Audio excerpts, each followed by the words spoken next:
I've got some spicy news for you guys today, and do you guys remember that time when President Biden was so blatantly corrupt that he pardoned all of his corrupt cabinet members like Roger Stone, who lied to Congress, like Paul Manafort, who was guilty of tax fraud, like Steve Bannon or Michael Flynn?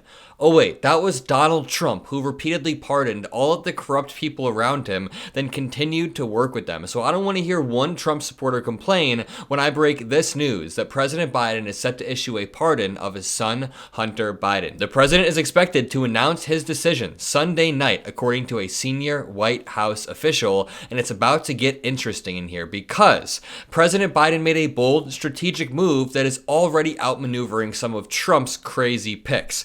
I don't know if it's a coincidence that this is coming one day after Donald Trump appointed Kash Patel as the director of the FBI. I mean, look at this dude. Even Kash Patel looks like he's surprised that he was appointed as the director of the FBI. So we're going to break down all of the implications of this and why President Biden is only continuing the breaking of norms that Donald Trump started. So let's just go 24 hours back. Yesterday, Donald Trump announced Kash Patel as a key figure in his incoming administration when Kash Patel is woefully underprepared and unqualified. He has a long history of bending justice to suit whatever Trump's agenda is on any given day, and he's openly discussed using the DOJ for retributive justice, targeting political enemies, targeting their family members. So I don't blame President Biden for pardoning his son. And I'd like to read to you guys President Biden's heartfelt statement. He said, "Today I signed a pardon for my son Hunter. From the day I took office, I said I would not interfere with the Justice Department's decision-making, and I kept my word even as I have watched my son being selectively and unfairly prosecuted.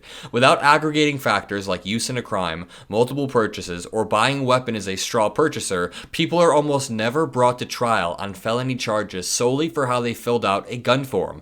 Those who were late paying for their taxes because of serious addictions but paid them back subsequently with interest and penalties are typically given non-criminal resolutions. It is clear that Hunter was treated differently. The charges in his case came about only after several of my political opponents in Congress instigated them to attack me and oppose my election. Then, a carefully negotiated plea deal agreed to by the DOJ unraveled in the courtroom with a number of my political opponents in Congress taking credit for bringing political pressure on the process. Yes, people in Congress did take credit. Had the plea deal held, it would have been a fair, reasonable resolution of Hunter's cases. No reasonable person who looks at the facts of Hunter's cases can reach any other conclusion than Hunter was singled out only because he is my son, and that is wrong. There has been an effort to break Hunter, who has been 5.5 years sober, even in the face of unrelenting attacks and selective prosecution. In trying to break Hunter, they've tried to break me, and there is no reason to believe it will stop here. Enough is enough, says President Biden. And you know, it reminds me of when conservatives made fun of President Biden because that phone call was leaked where he said, "I love you, son. I want you to get better. I know you're going through it." And conservatives were like, ha ha, his son is going through a drug addiction, while completely ignoring that President Biden is being an amazing father. And that's what's going on here. President Biden understands that these charges were incredibly shaky and politically motivated from the start, and we're not just guessing. Okay, here's the difference right here. Donald Trump says the charges against him were politically motivated, but he's ascribing quotes to people that never said these things. He'll say that Letitia James gets up in the morning and says, "Oh, I'm going to prosecute Donald Trump all day. That's my life goal." No, that is not what happens. But people in Congress actually do wake up and say that. Marjorie Taylor Greene talks about Hunter Biden and shows his dick pics in Congress. People actually say that. Even political analysts like Tom Nichols have described Patel as a dangerous figure who would weaponize the DOJ against political opponents. Watch this clip from today. With the Hegseth nomination, which put together Tulsi Gabbard as DNI, John Ratcliffe, another loyalist at CIA, Kash Patel at the FBI, Pam Bondi at Justice. You have the makings of, a not so slow motion authoritarian takeover of the United States government. And people ought to be really concerned about this. Yep, and Kash Patel has used rhetoric that should have people like President Biden worried. President Joe Biden has decided to issue a pardon for his son Hunter and is expected to announce it Sunday night, according to a senior White House official with direct knowledge of the decision. The decision remarks a reversal for the president, who repeatedly said he would not use his executive authority to pardon his son or commute his sentence. The pardon comes ahead of Hunter Biden's December 12th sentencing for his conviction on federal gun charges. And let's just zoom out for a second.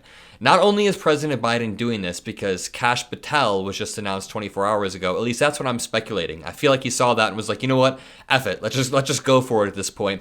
But I also think it's because this gun charge was just very thin in the first place. So Hunter Biden was charged with lying on a federal form when purchasing a gun, stating that he wasn't using drugs at the time, but then people found a video 3 years later of him using drugs at the time, and this charge is rarely prosecuted. Legal experts have noted it's a stretch to begin with, and the thing is, if he was convicted by a jury, fine, the jury can convict him, but no, Hunter Biden was not even convicted by a jury. He pled guilty to tax charges, and the gun charge was a part of a broader plea agreement that later fell apart due to disagreements over his scope, and now people are worried that the DOJ could be weaponized to charge Hunter Biden even further for something random, something that they find on his laptop, anything that they want to charge him for, so Biden is preemptively pardoning him. And listen, if I were one of Biden's advisors, or if I were Biden himself, I don't know if this was the move that I would make. I don't know exactly what I would do, but I honestly don't blame Biden for eroding the norms when Donald Trump is about to come in with a wrecking ball. It's like President Biden knocked down one wall of a house that is about to be knocked down by President-elect Trump.